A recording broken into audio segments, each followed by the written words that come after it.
Hello, and welcome to this session on the emerging field of wild animal welfare research with Michelle Graham and Oscar Horta.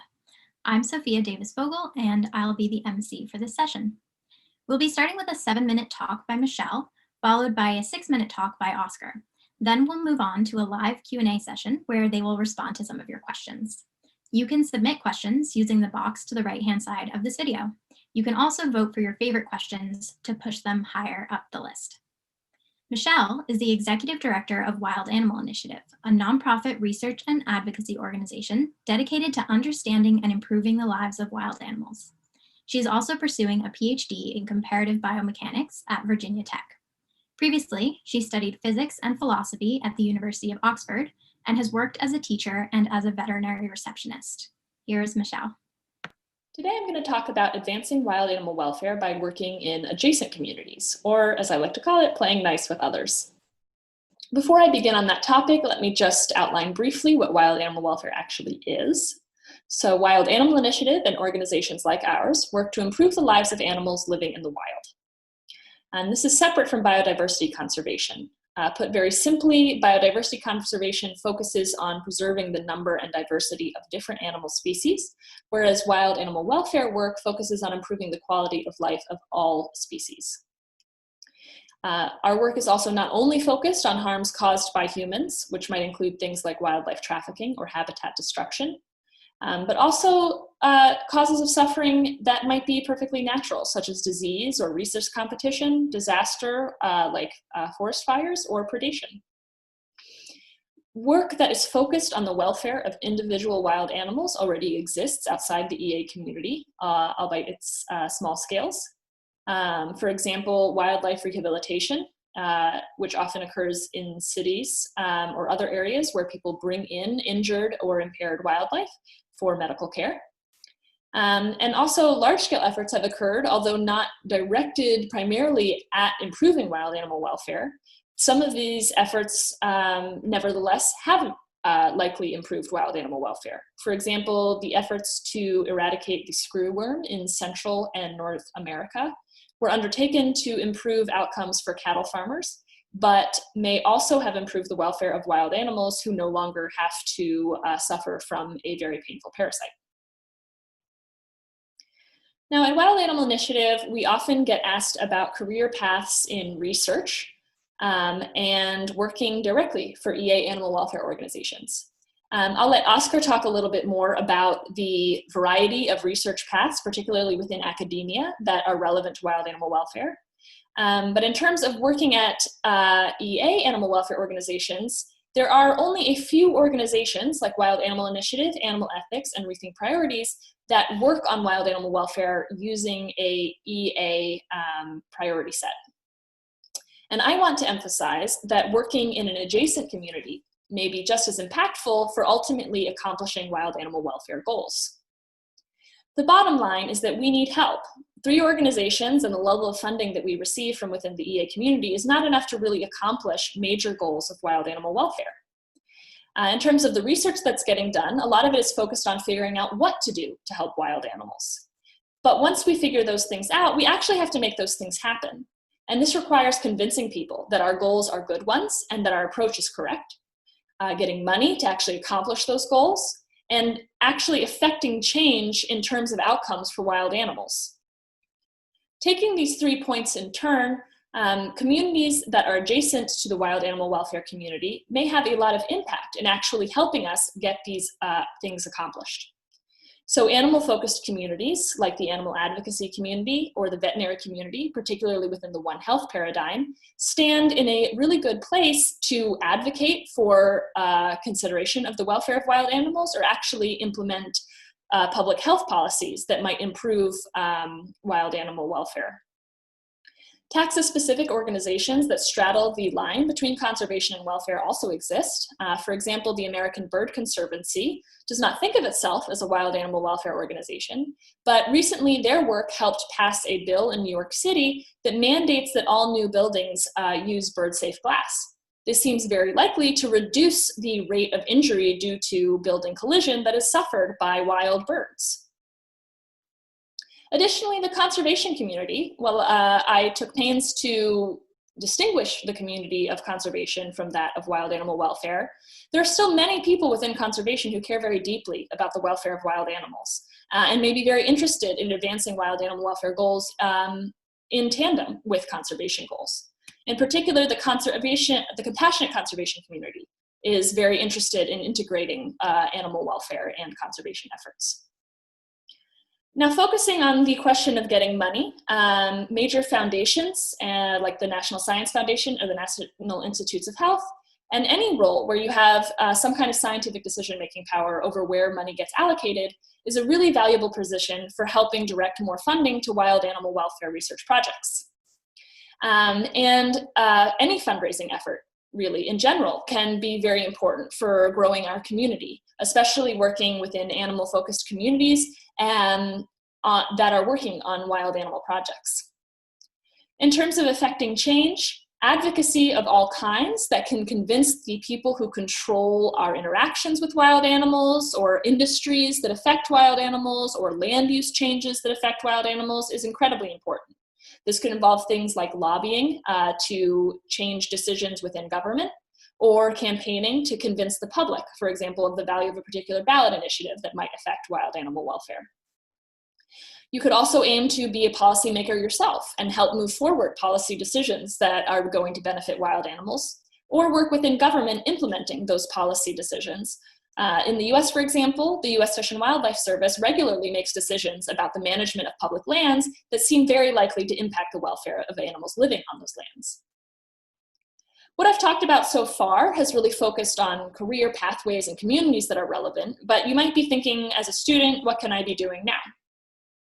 So some things that you might undertake immediately could be getting an internship or volunteering in one of these adjacent communities.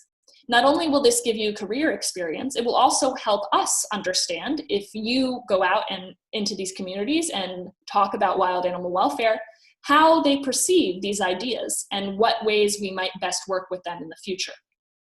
You can also try to get an internship or volunteer at a wild animal welfare organization, although as I mentioned, there are not that many of them right now. And so I really encourage people to learn more, pursue a thesis topic or major related to wild animal welfare, and help others learn more by being active on your campus. Focusing specifically on that last bullet point, I encourage people who are interested to get in touch with me about a new initiative that Wild Animal Initiative is starting to run reading groups on a variety of campuses worldwide. In particular, we are thinking of something like a journal club or a seminar series where we might invite speakers who are knowledgeable on wild animal welfare topics or discuss papers related to our work.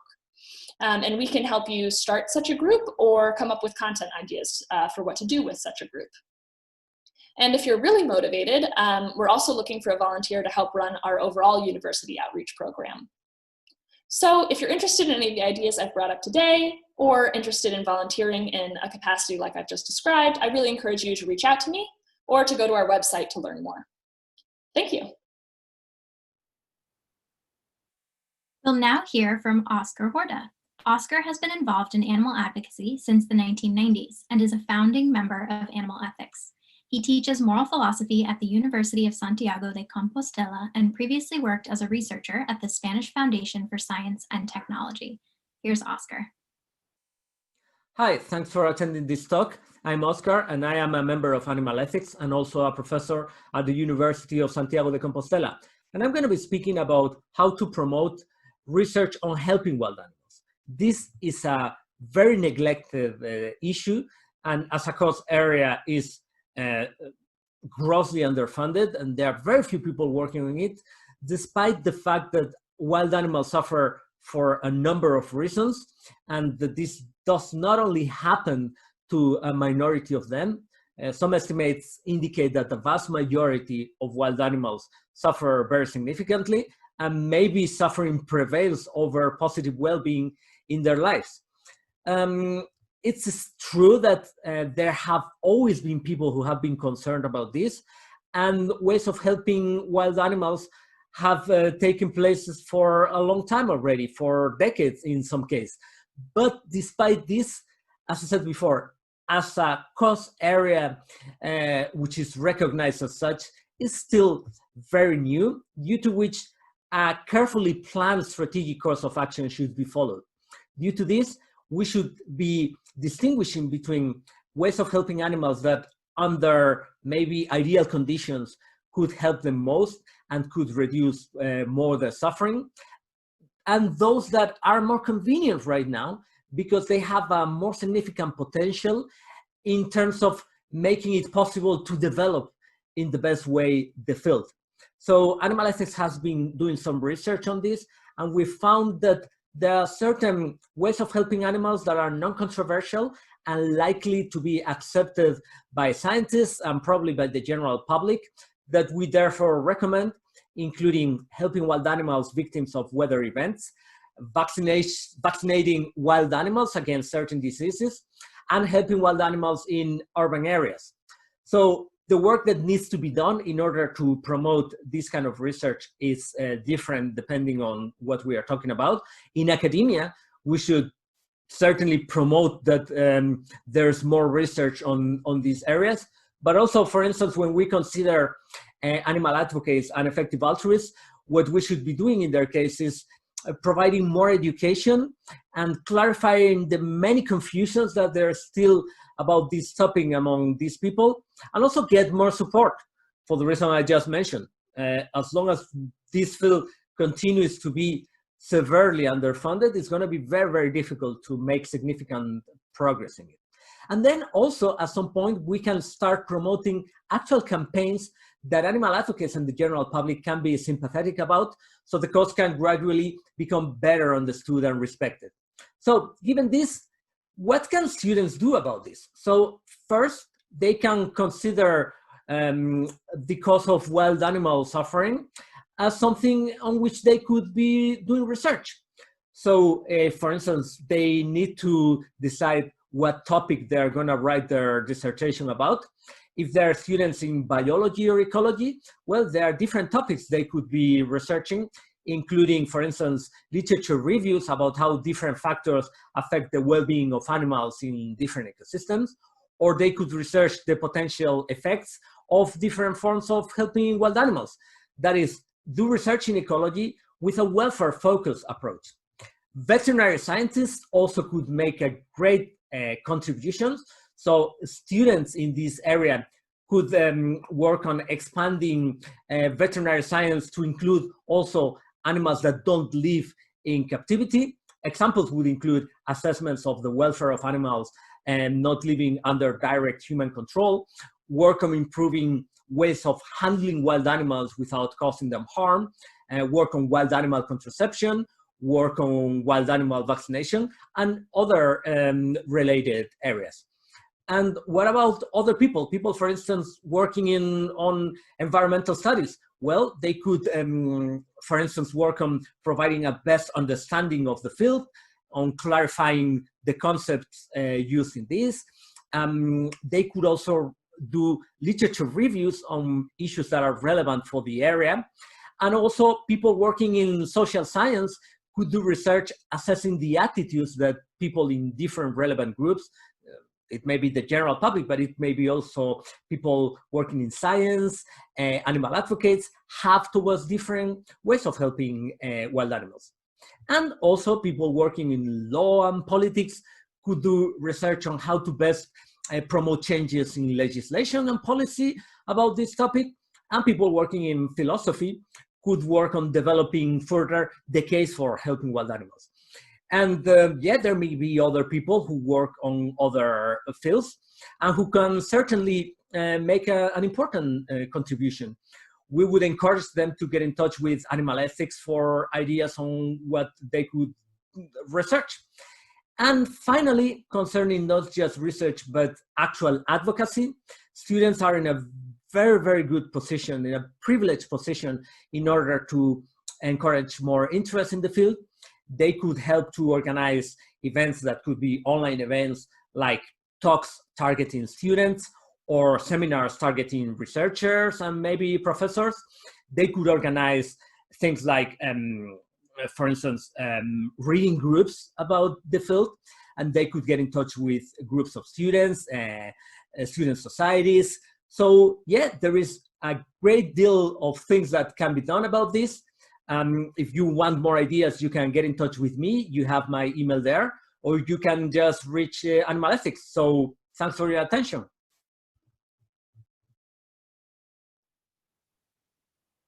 Thank you for those talks, Michelle and Oscar. I'd love to just jump right into some questions.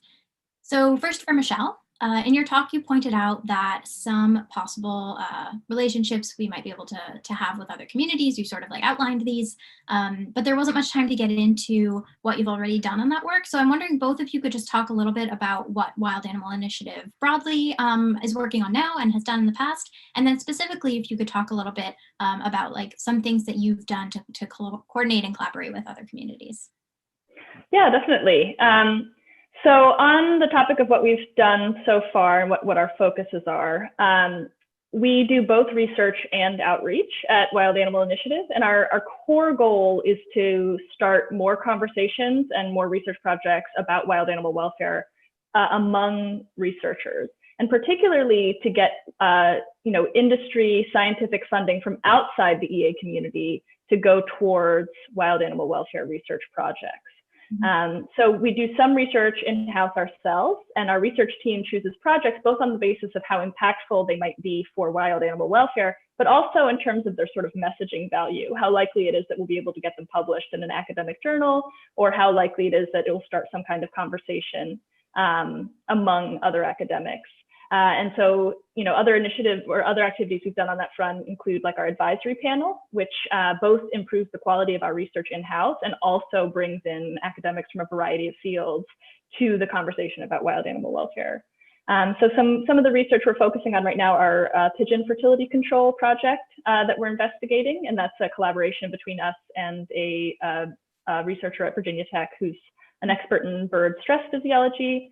And we're also looking into more information about cause-specific mortality and understanding where the gaps in our knowledge are there. There's a lot more detail on our website than I have time to give now, but a variety of sort of projects with those goals in mind. And then in terms of what we've done in terms of reaching out to other communities, as a part of our broader outreach strategy, I've connected so far with people in sort of the conservation space to an extent, and some people within the veterinary space to an extent. And we're sort of at the early stages of really understanding which communities precisely are most likely to have value and be willing to work with us.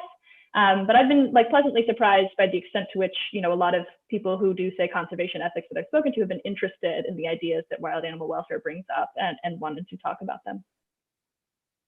That's great. That's great. Yeah, and to sort of follow up on that a little bit and maybe make this relevant for some people in the audience, I'm curious, I think you did such a good job of outlining all of the possibilities that it might almost seem like there's just, massive space here and kind of, it might be somewhat overwhelming. So I'm kind of interested in your thoughts on how would you suggest that people think about where to focus their energies? How should they narrow it down and decide from what angle can I help wild animals? Yeah, I think a lot of this has to do with personal fit, because you're probably not going to make the largest contribution in a space that makes you unhappy. So definitely think about what works for you as someone who wants to contribute.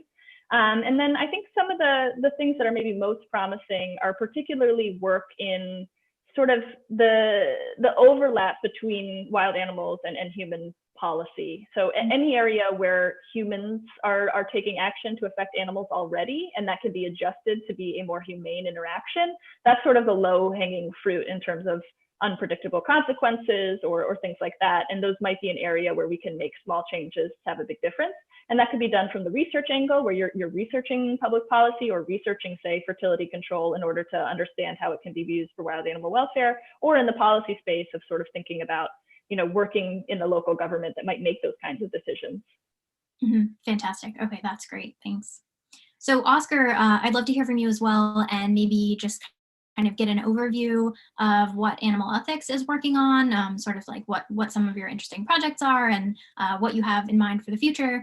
And then also, if you could chat a little bit, just because your presentation focused a little bit more on sort of the content of wild animal welfare, I'd love to kind of wrap in a really great audience question that we got about the tractability here. So both, what are you working on at Animal Ethics, and also what do you feel like the tractability of those initiatives and those programs is, given that we're in this space where that feels like still an open question?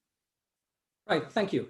So, well, animal ethics doesn't work only on wild animal suffering. We do other things, and we have an approach to animal advocacy very much focused on things like challenging speciesism and having a long-termist approach, which is, we think, lacking.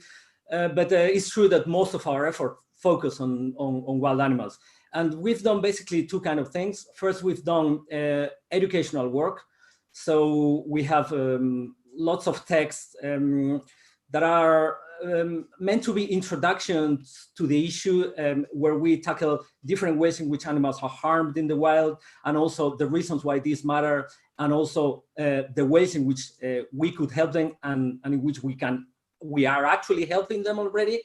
And then, well, maybe the most interesting material we've published so far, maybe our video course, which is available on YouTube and you can find in our website, which covers really the field in 28 different videos, and which comes also with a companion ebook of more than 200 pages that summarizes basically what we think are the basics about this. It's called Introduction to Wild Animal Ethics, a Guide to the Issues.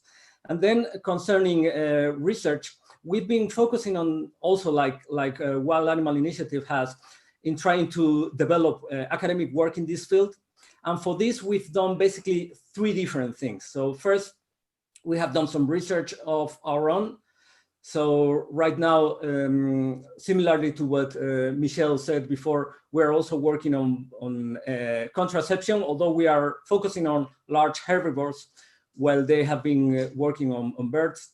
Mm-hmm. And then in addition to this, in addition to doing research of our own, we also have been partnering with people who are at relevant departments where they have been working on wild animal welfare and biology. So for instance, we've been working with a department at Massey University in New Zealand that does research on cetaceans, on how to assess the welfare of marine mammals. And our interest here is not really just to focus on how these animals could be helped, but also to use this as a way of introducing new concepts, new ideas, and new ways to assess in the field. This is just an example. We have done this with other universities as well. And also something we've done is to examine through different studies with interviews with academics and also through a survey, how academics could be interested in this issue. What are the ways of helping animals that seems more promising in terms of,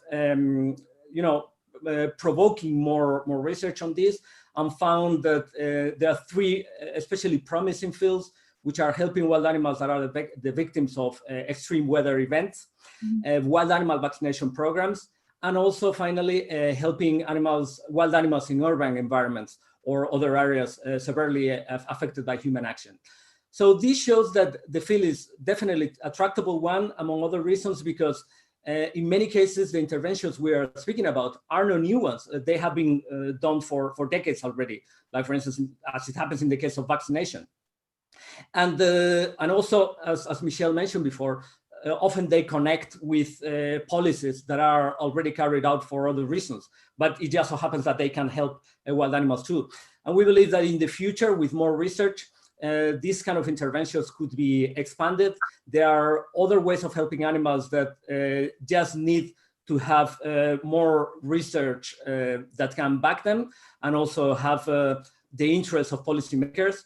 So we believe that definitely we should avoid this idea that wild animal suffering is something related to science fiction scenarios that are very far from our reality right now. So yeah, I think this is basically what I would say about tractability as well.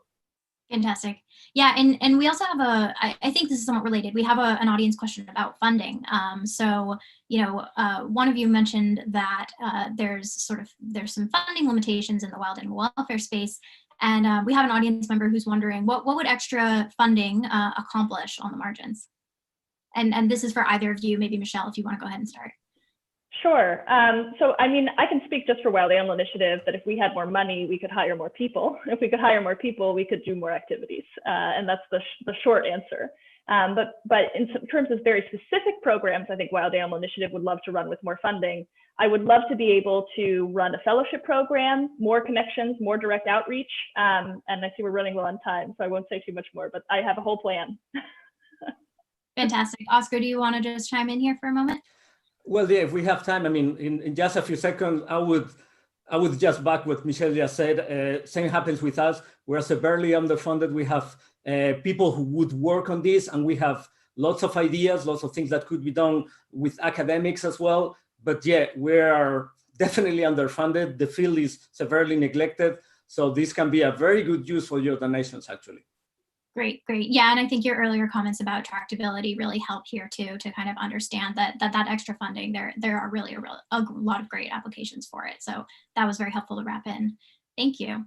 So I just want to thank you both. This was really fantastic. We're running out of time, but these were great talks and I really enjoyed the conversation and I'm glad you were both here. So thanks for joining us. Thank you. Thank you. And for everyone out there, thanks for watching. And before you leave the session, please just give us your feedback in the polls section of the live chat.